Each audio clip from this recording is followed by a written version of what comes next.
what's up mga kalipad? So andito na naman tayo yung mga saranggulista ayos na pakangas. So ang gagawin natin sa araw na ito mga kalipad ay gagawa tayo ng papagayo o pangkitayan ng Batangas. Kung sa Batangas may pangkitayan, sa Pangasinan naman may pangkatayan. Ayos na pakangas.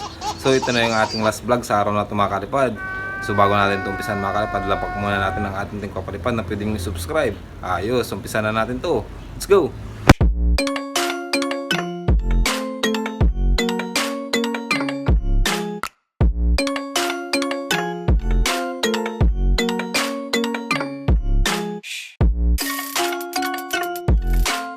So ito na ang ating mga gagamitin mga kalipad sa pagbuo ng pangkitayan na guryon. Papagayo ng Pangasinan na pakangas. So ang gagamitin natin dito mga kalipad, dalawa para sa kanyang pakpak. Ang haba nito mga kalipad ay 180 cm. Tapos ito yung para sa kanyang puwet. Yung gagawin natin yung dalawa lang yung stick na kailangan. Meron din yung tatlo yung stick eh. So yung gagamitin natin yung dalawang stick sa kanyang puwetan. Ang haba niyan mga kalipad, yung isa 101 cm, tapos yung isa 96 cm. Tapos sa kanyang patinding mga kalipad, ang gagamitin natin dyan ay 114 cm mga kalipad. So sa paggawa ng patinding mga kalipad, kailangan mabigat yung ulo, tapos papanipis. Kasi hindi natin nalagyan ito ng sumbay, kaya kailangan mabigat doon, tapos papanipis mga kalipad, para hindi na siya humingi ng sumba. Gaya ng mga ginagawa ko noon mga kalipad, wala nang sumba-sumba. Pero pag kailangan mo ng sumba, saktuan mo lang. Pero pag walang sumba, kailangan mabigat doon, tapos papanipis ng papanipis mga kalipad, para mabigat yung sa ulo. Hindi na siya hihingi ng sumba, at hindi siya magalaw sa taas. Kasi pangkitayan itong bubuin natin mga kalipad. Hindi na kailangan ng sumba kasi bibigat yung guryon. Kailangan na angat na angat. Kitay na kitay, napakaangas. Kung sa Batangas may kitayan, sa Pangasinan may katayan. Ayos, napakaangas. So sa kanyang ulo mga kalipad, ang gagamitin natin yung haba ay 39 cm mga kalipad, para medyo malaki yung ulo niya. Kitay na kitay talaga. Pero sa Pangasinan, katay na katay. Ayos. So bubuin na natin ito mga kalipad. Kaya nga nang sabi ko sa inyo mga kalipad, sa pagbuo ng guryon sa patindig, kita nyo yan. Pero sa Batangas hindi na nila inukita niyan eh. Ginagamitan nila ng pinagbabago na teknik kung paano itali gamit ng tansi. Napakaangas ang pantalin nila, pero hindi tayo sanay doon. Mas sanay tayo sa straw. So i-straw lang natin ito mga kalipad. Di natin alam kung tama ba itong ginagawa natin. Pero si Kapalipad na Kalitarang magaling gumawa ng pangkitayan mga kalipad sa team Kapalipad. Pero gagawa tayo kay Kalitar mga kalipad. Ganito yung pag niya ng kawayan eh, palapad, no? Pahiga. Pero tayo i-islan lang natin ng konti. Pero kung gusto niyo ng flat na flat, hindi niyo makuha yung kayas na papanipis hanggang sa dulo, ganito niyo lang mga kalipad. Huwag niyo nang pahirapan yung sarili niyo. Ganyan, para flat na flat yung pakpak.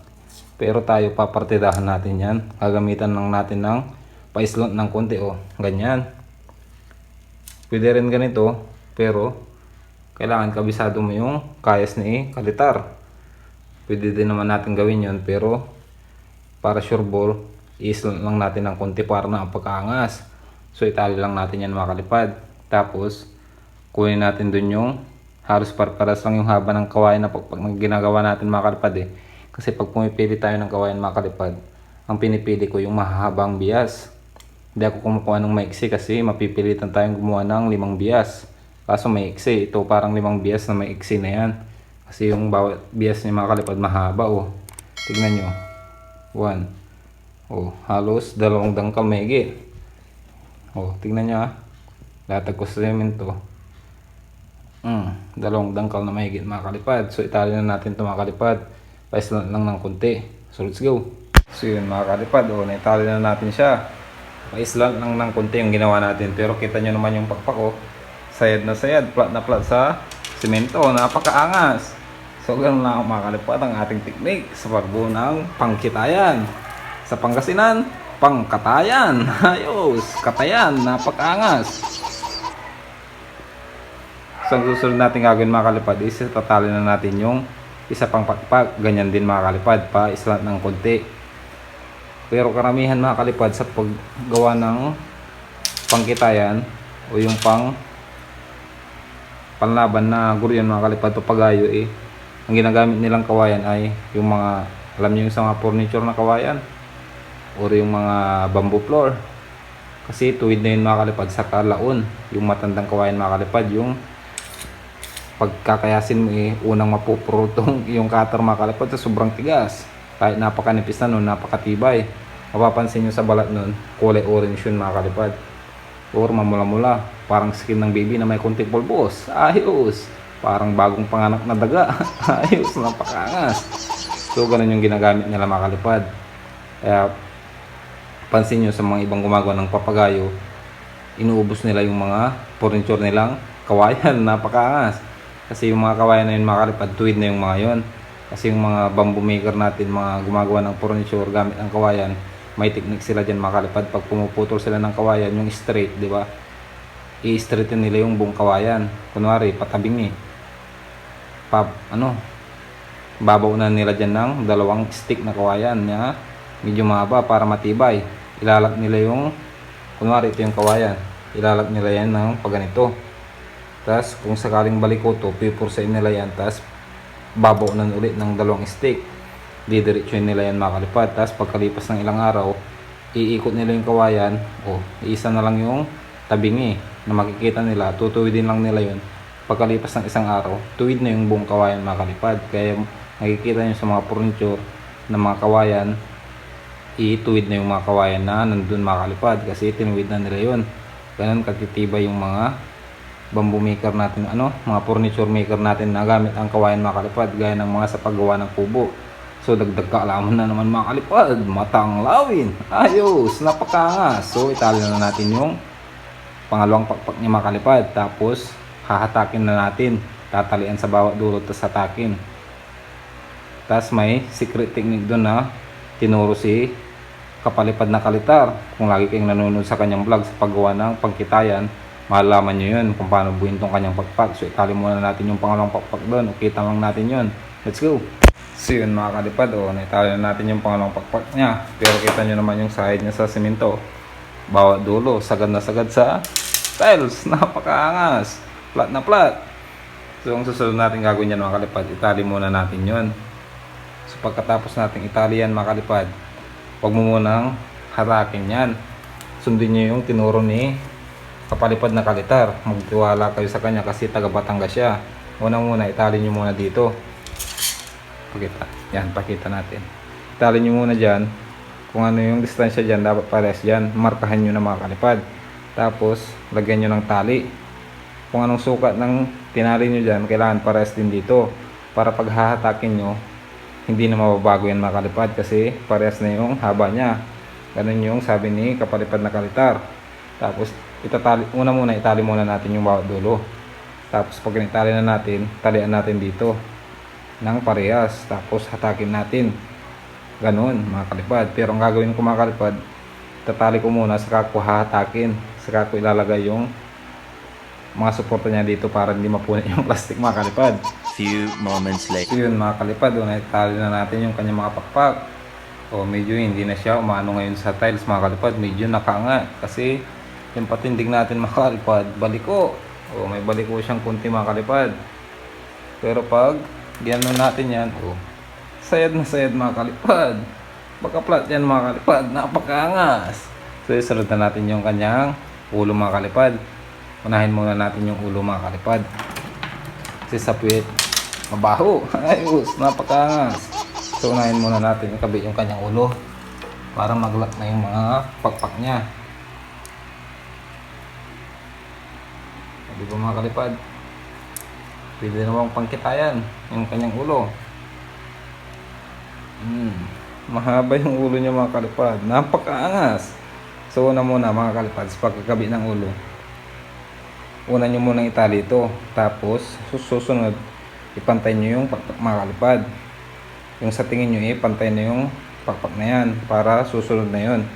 Kailangan pantay lagi ito mga kalipad para straight yung lipad niya, hindi siya tabingi. So bago nyo itali yung mga yon, kailangan nakapantay ito.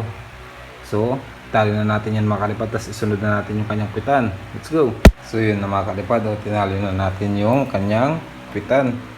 Yung stick mga kalipad na mahaba nasa ibabaw, tapos yung maiksi sa ibaba.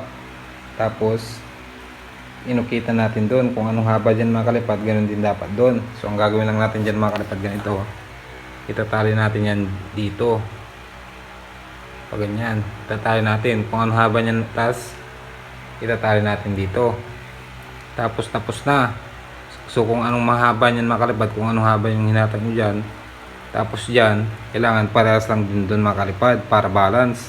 So ganun naman yung technique sa pagbuo ng papagayo, pangkitay mga kalipad.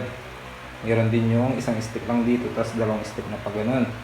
Pero ito mga kalipad, parang sa ibon lang. Pero ang pinagkaiba, dalawa yung bundo niya. Tapos hindi natin siya ibeben na payo. Ganyan lang. So itali na natin yan mga kalipad at balutan na natin para mapalipad na natin kung lilipad ba itong ating pangkitayan. Let's go! Yun mga kalipad, nakabuo na tayo ng pangkitayan. Sa Pangasinan, pangkatayan na ayos, napakangas. So babalutan na natin yan mga kalipad. So kita nyo naman yung forma niya. Flat na flat sa sahig. So balutan na natin yan para mapalipad na. Let's go! So yun mga kalipad, nailatag na natin yung ating pamabalot na plastic. Makapal na garbage bag yan mga kalipad. Galing pa ng Saudi. Issue, amoy, rabo. Ayos, napakangas. So medyo bitin siya sa ulo mga kalipad. So putulan lang natin yan. Tapos idugtong natin dyan. Tapos balutan na natin. Sumamajikin lang natin ito mga kalipad. Oh. Let's go!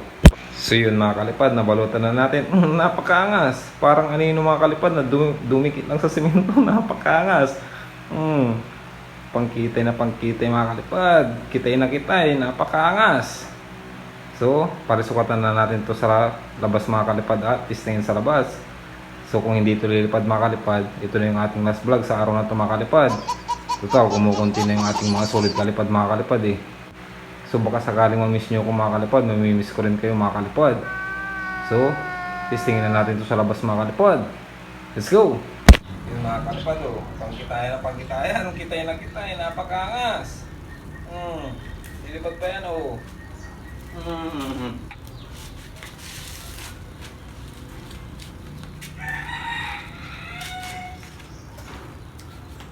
Smooth na smooth yung kanyang lipad mga kalipad. Smooth na smooth yung kanyang pag-angat mga kalipad.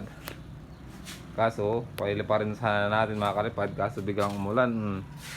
Basang basa yung mga daan mga kalipad. Lalo na sa bukid. Putik yan sigurado. Saka wala yung hampas ng hangin. Kanina malakas. Kaso biglang umulan mga kalipad. So kung bago ka lamang sa aking channel, alam mo nang gagawin mo. Subscribe at click mo na rin yung notification bell para updated ka sa mga Saranggola vlogs na i-upload pa natin. So hanggang dito na mga kalipad, basta may ampas ng hangin magpapalipad tayo. Let's go! Shout out sa ating mga kalipad, Franco Quintos, Gerson Aquino, Roliad Caugok, Jan Russell De Vera, Shokoy Vlogs, Yedan Nico Humakyo, Josh Whitey Channel, Arman Wenceslao, Tempest Gaming, ayos! Let's go!